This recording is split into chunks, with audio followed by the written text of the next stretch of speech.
Ahmed Shalikhan screams out as 5 Serco officers put him in handcuffs, the whole incident recorded on body cam. Listen, show your mouth. Show your mouth. My hand. Keep working my hand, mate. It's all good. You're all right. Hey. The Kurdish Iraqi refugee was arrested in January for assaulting an officer, but when the court heard his case, the judge dismissed the charges under the Mental Health Act. Ahmed's time in detention started when he arrived by boat from Iran with his mother. That was 9 years ago. He was 16 years old. I lost hope. I lost my childhood. I lost my education. I always wanted to study. Always wanted to have a better life. And this government, this department has been took everything from me. His mother, Najat, was released in 2016. She's still waiting for her son to be granted the same freedom.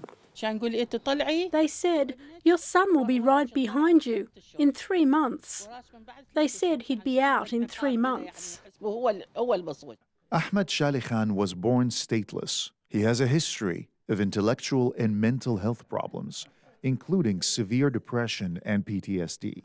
He's also developed behavioral issues and recently served 1-year jail sentence for making threats and engaging in harassment online. We effectively created the man that he is today. And that is somebody who needs significant support and has committed some crimes, but his mother's right there. He never displayed any of these behaviours prior to being locked up as a child with a whole lot of other, random people in unsafe circumstances.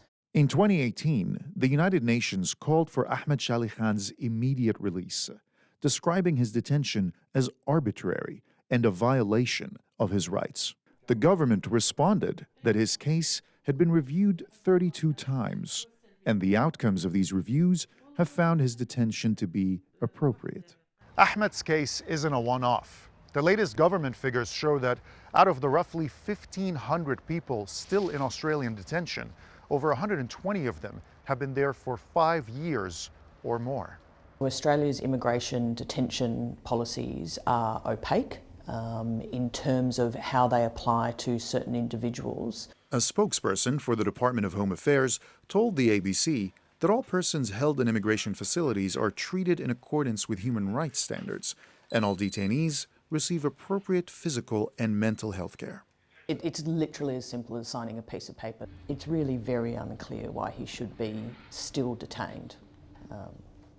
It's outrageous. I want my son.